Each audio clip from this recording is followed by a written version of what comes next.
We are going to show you the basics of Microsoft projects. First of all, let's start the tool itself. So start. You see that we have MS Project. So we start it. Now it has opened. So what you see here is the first welcome screen that you get. So you will need here to choose a blank project. Once you've chosen a blank project, the screen comes like that, where you see that you can define tasks, resources, you can have reports, generalities about the project, views and formats. This is one part on which we'll do selections. Here below is what is called the timeline. The timeline, we'll see it as something that is really useful. Here below, the first view that you see is what is called the Gantt chart. With the Gantt chart, we will be able here to have tasks, and here we'll have some diagrams that will show us how the tasks are scheduled. But before that we go ahead and we start to key in any information, we have to go first to the backstage. This is really important that in the beginning, when you open your project for the first time, there are a number of options to be checked. The first option to check for me, and what I noticed with my students, were the calendars, the schedule. What does it mean? You see that, for example, here the daily work rate is 7 hours. So people are going to work 7 hours. In some European countries, we prefer to have this set to 8 hours, and here we prefer also to have this set to 40 hours and 20 days a month. If you don't do that at the beginning of your work with MS Project, you'll have a lot of trouble coming back to a sane situation after that. So this is done with the schedule. Another option that you might want to change is here in the display. It's the currency you want to work with. For us, we are here in Swiss francs, which is fine for us, but you could here decide to change and to go to euros or US dollars, for example.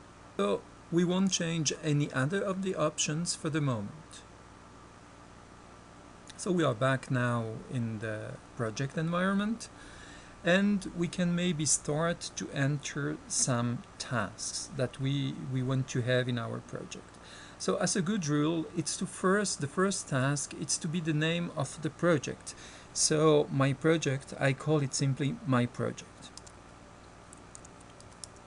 This is a first task. And let's say after in a certain project, when you start, you first have an ID, so there is a moment when you need to do initiation. So I'm going to set it here. So it's initiation. During the initiation, it's the time when I think what do you want to do in the project, and also to see what it's going to cost, how long it's going to last. After this, I will plan the project by itself, and after, let's say that I start to do the project. So it's what I like to call execution.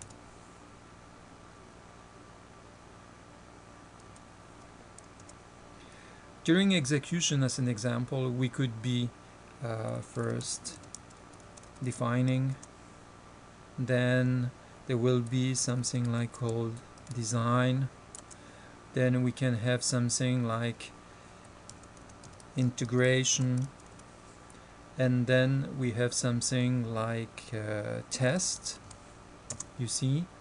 And once we've done all those things, we can say that if it's a product or a service, we will release the product.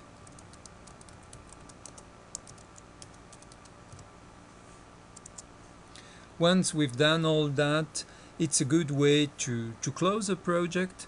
So I have something that I call close. So these are the different tasks I have in that project here. As you can see, I named them, and now I'm going to do a first thing. It's that I'm going to say, okay, all those ones are parts of my project. So I will ident them, giving a hierarchical dependency about my project. So I move it here, and you can see here that I can ident some tasks. So I'm going to ident them, and as you see, you have my project, which contains tasks which are initiation, plan, execution, defining, design, integration, test, release of the product, and close. Okay? So we said also that execution is composed of different tasks. So I'll do something similar here by taking the part which is called definition. From definition to test, I will also say that these are included in what I call the execution. So I ident them the same.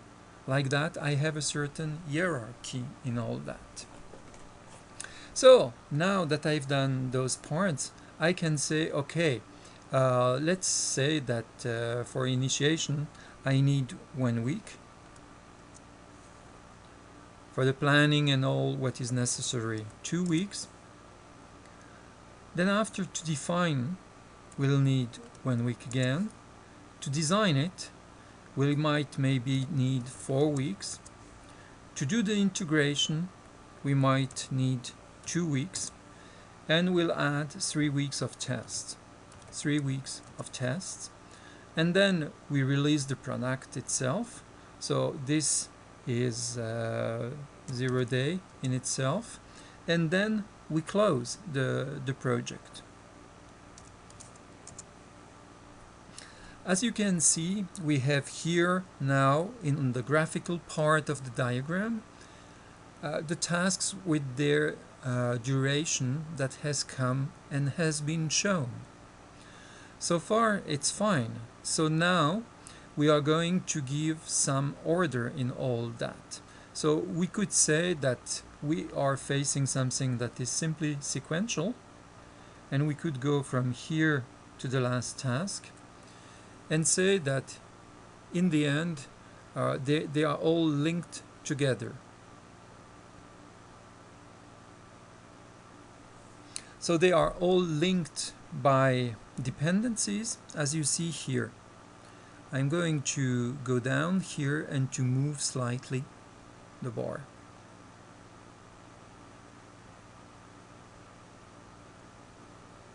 I can here in that area zoom a bit less. Like that I'll be able to see all the bars. You see that I slowly bring it back, not too much. As you can see here, we have some anomalies that happen. This task should follow that one here and so on. So the reason for that situation is that it's due to this column. You see here that we have the task mode. The task mode, when you have the needle, it means that it is on manual schedule.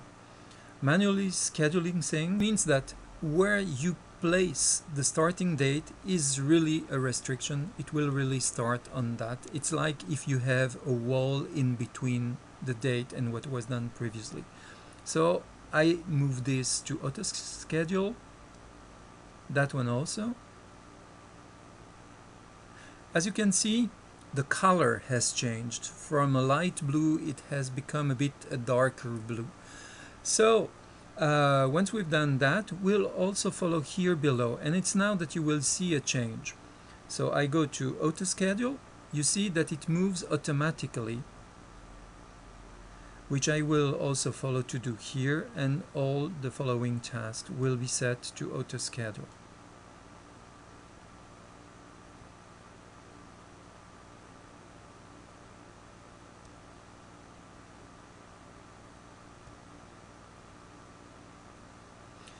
With this, we have now an aspect of a really sequential project. One important thing is maybe to think, okay, you see my project starts here on the 29th October. Maybe I would like to have a different start date. You go into project information and you see here that you have the start date. So let's say our project, we want to have it to start on the 1st of November, for example. So I select the 1st November and I can just apply here, and we'll see below what happens on the screen. You see that all the project was now shifted to somewhere which is 1st of November. Once we've done that, we have the sequences of the elements in my project, and I might now need to have some people work, or resources if you want. So you see here into the tasks, I will use another view which is called the resource sheet. On the resource sheet I can enter here people. So I will say, okay, I maybe need an engineer, which is engineer 1. I maybe have an engineer 2, which is here. And you see that you have their standard rates here, which are defined. You have their availability, which is here for the project. They are the two working 100% on that project. And maybe we have somebody who is doing the test. So we'll call the function test user 1. I could have had names. I could put a Dave, a Paul, a Peter, a John, but I prefer to have function definitions, because like that, whoever is engineer 1 can be defined later on.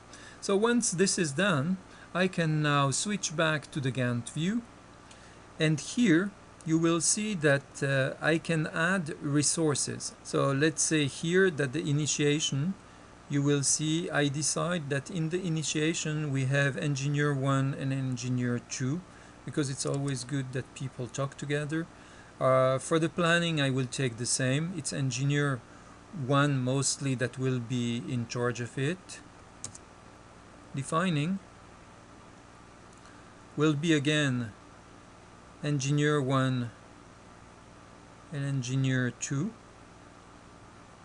The design by itself will be done by engineer 2. Integration, it will be again engineer 1 and engineer 2. And finally the tests, it will be engineer 2 and the test user. Like that I have defined resources. What you can see, it's that on the diagram itself we have the names of who is going to perform the task.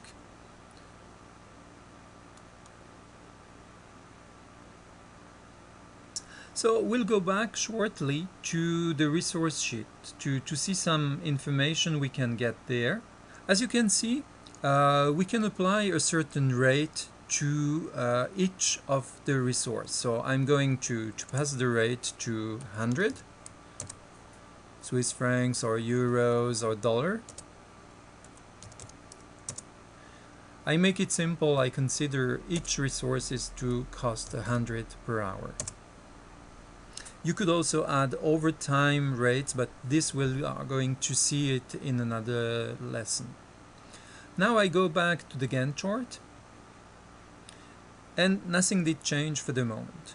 I'm going here to enlarge a bit, and I'm going to add a column. Insert a column.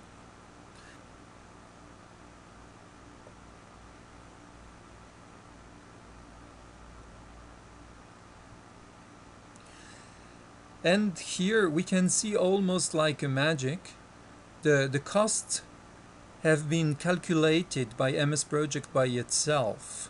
So this is simply due to the fact that we've added resources. They multiply the resources by the working time and multiply it by the hour rate. So with that, with the structure I did, you can see that those tasks which are highlighted are summarizing tasks, as we can say.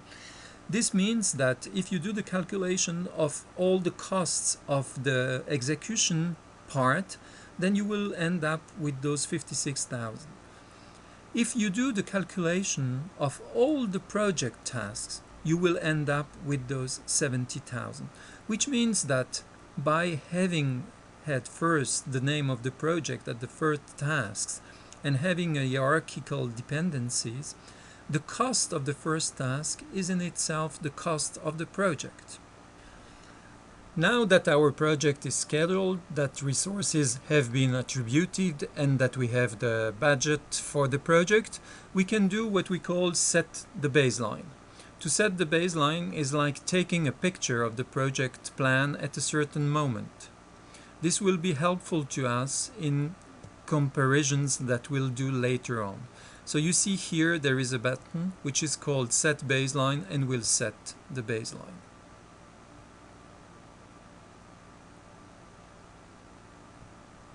Now this project started, we are moving ahead with that project and we are doing the follow-up. Let's admit that we are advancing the task of initiation and that this task has been completed. So I can come here, select the task and say, okay, 100% completed. Then I can say, for example, that the plan itself has also been done, and I want to say, okay, the plan is also completed at 100%. For that, I go in the task itself. It's another way to do it, and I can say here directly in there 100%.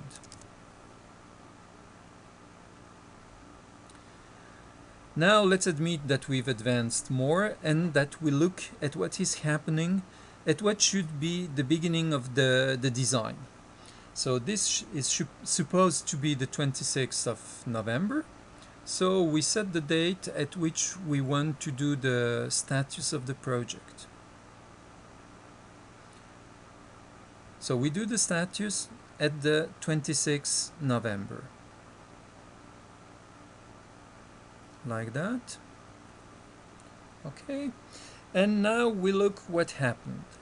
At the phase of definition, let's admit that there we've done just half of the work. So we've done 50% of that work. So you see, it covered 50% of the work with a darker bar inside, which is showing the advancement of the project. Now, we are going to use tracking Gantt.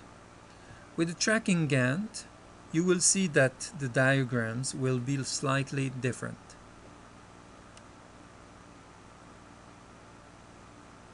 So what you see here is a second gray bar that shows what was initially planned. So as you can see here, the blue is what has been done and the gray is the baseline. So we see here comparisons to the baseline. So we have done here our comparison and we see that we have advanced by 50% of the task. Let's see now if we say that the task, instead of taking 1 week, has taken, let's say, 2 weeks. You see that things have been moved, and you see that here is coming the real path of the project, meaning that you see that the task has taken longer, and you have as gray the reference that was still there as we had planned the schedule of that project. All those lines have been moved to pink lines since this is the critical path in the project. So by doing this, you can really follow your project and always come back and compare it to what was the baseline. With that in mind, I think you are ready to go and to start your own projects. So far, so good. See you soon!